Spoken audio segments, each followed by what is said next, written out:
Hello बच्चों, so the question here is what is an ionic bond? With two suitable examples, explain the difference between ionic and covalent bond. सबसे पहले उसने बहुत basic question पूछ रखा है, ये पूछा है कि आयनिक बॉन्ड कौन से होते हैं और आपको दो एग्जाम्पल के थ्रू आयनिक और कोवलेंट बॉन्ड के डिफरेंस को समझाना है। ठीक है, तो सबसे पहले हम आयनिक बॉन्ड पर आ जाते हैं कि आयनिक बॉन्ड होता क्या है।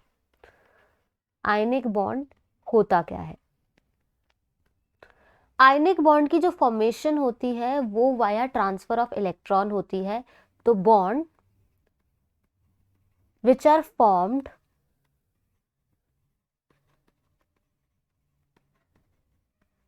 Via transfer of an electron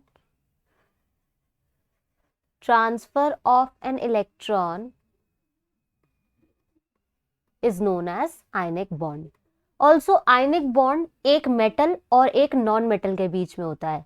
ठीक है, और metal tends to lose electron, metal tends to lose electron and non metal tends to gain electron. Metal और नॉन मेटल के बीच में ही आयनिक बॉन्ड बनता है, जिसमें मेटल लूज कर देता है electron and non metal tends to gain electron. ठीक है, अब मुझे इन दोनों कोवेलेंट और आयनिक बॉन्ड का डिफरेंस एक्सप्लेन करना है आप लोगों को, सो दैट आप लोग क्या कर सको, आप समझा सको difference between the ionic and covalent bond. तो मैं यहाँ आयनिक बॉन्ड लिख देती हूँ और यहाँ मैं कोवेलेंट बॉन्ड लिख देती हूँ।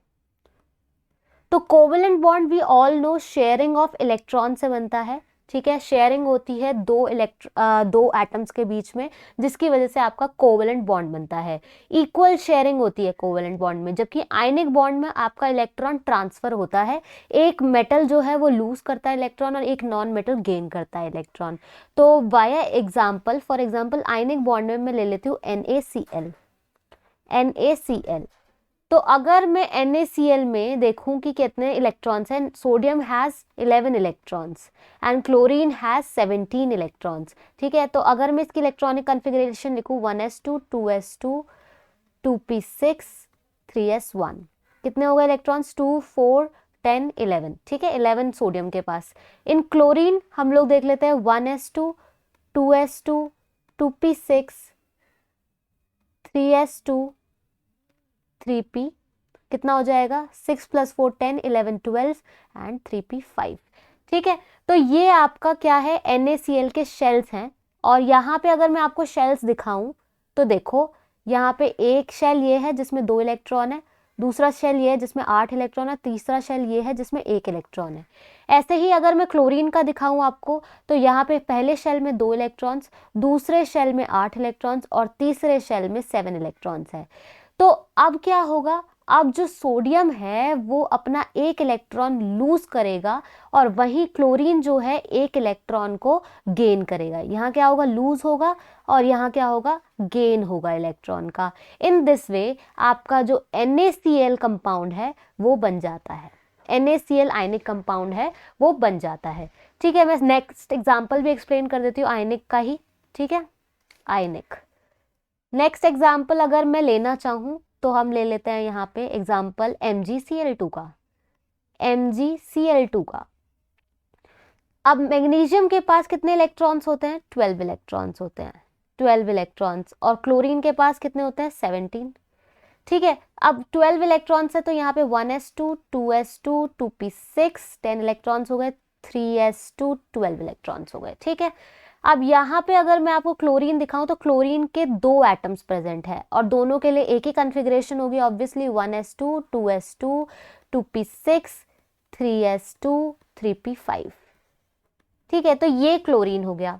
अब यहाँ पे देखो, यहाँ पे इलेक्ट्रॉन्स का काउंट देखो, फर्स्ट शेल में 2 इलेक्ट्रॉन्स, सेकंड शेल में 8 इलेक्ट्रॉन्स और थर्ड शेल में 2 इलेक्ट्रॉन्स है। 282 is the electronic configuration. In chlorine पहले शेल में 2 इलेक्ट्रॉन्स, दूसरे शेल में 8 इलेक्ट्रॉन्स एंड तीसरे शेल में 7 इलेक्ट्रॉन्स। अब यहाँ पे जो Mg है उसके पास 2 इलेक्ट्रॉन्स लूज करने के लिए हैं और यहाँ पे एक क्लोरीन के पास 1 इलेक्ट्रॉन गेन करने की टेंडेंसी है। और हमने ऑब्वियसली 2 क्लोरीन को गेन कराना है इलेक्ट्रॉन्स, तो एक इलेक्ट्रॉन Mg का एक क्लोरीन में चले जाएगा और दूसरा एक इलेक्ट्रॉन दूसरे क्लोरीन में चले जाएगा। इन दिस वे आपका क्या बन जाएगा, MgCl2 का आयनिक कंपाउंड फॉर्मेशन हो जाएगा। तो आई होप आपको आयनिक कंपाउंड के दोनों एग्जांपल समझ आ गए। अब अगर मैं आपके कोवेलेंट बॉन्ड्स पे आती हूँ, कोवेलेंट बॉन्ड्स जनरली आपके क्या होते हैं, जो शेयरिंग ऑफ इलेक्ट्रॉन्स करते हैं, इक्वल शेयरिंग ऑफ इलेक्ट्रॉन्स होते हैं। जैसे कि फॉर एग्जांपल अगर मैं आपके सामने लूँ हाइड्रोजन का एग्जांपल H2 में क्या होगा, आपका यहाँ पे एक इलेक्ट्रॉन हाइड्रोजन के पास वैलेंस इलेक्ट्रॉन और दूसरे हाइड्रोजन के पास भी एक इलेक्ट्रॉन, दोनों ही अपनी शेयरिंग से एक एक इलेक्ट्रॉन से अपना डुप्लेट कंप्लीट करेंगे और हाइड्रोजन का मॉलिक्यूल आपके सामने बन जाएगा। तो इस तरीके से आपका कोवेलेंट बॉन्ड बनता है। सेकेंड एग्जाम्पल आपके सामने मैं ले लेती हूँ क्लोरीन का Cl2। Chlorine has 17 electrons, we all know, और इलेक्ट्रॉनिक कन्फिग्रेशन भी हम लोगों ने अभी MgCl2 और NaCl में देखी है। अब मेरे को क्या पता है, आउटर मोस्ट शेल में क्लोरीन के दोनों ही क्या होंगे, 7 इलेक्ट्रॉन्स होंगे। कैसे, 1 2 3 4 5 6 7, ऐसे ही यहाँ पे भी 1 2 3 4 5 6 7, ठीक है। और ये दोनों ही अपने अपने इलेक्ट्रॉन्स की शेयरिंग करेंगे to complete their octet. In this way आपका क्लोरीन मॉलिक्यूल आपके सामने आ जाएगा, जो कि आपका कोवेलेंट बॉन्डिंग दिखा रहा है, इलेक्ट्रॉन्स की शेयरिंग हो रही, इक्वल इलेक्ट्रॉन्स की शेयरिंग होना ही इज कोवेलेंट बॉन्ड, ठीक है। तो I hope it is clear to all कि यहाँ पे हमने दो सुटेबल एग्जाम्पल से आयनिक बॉन्ड और कोवेलेंट बॉन्ड में डिफरेंस भी बता दिया और आयनिक बॉन्ड क्या होते हैं ये भी हमने बता दिया। I hope you have understood this question. Thank you so much.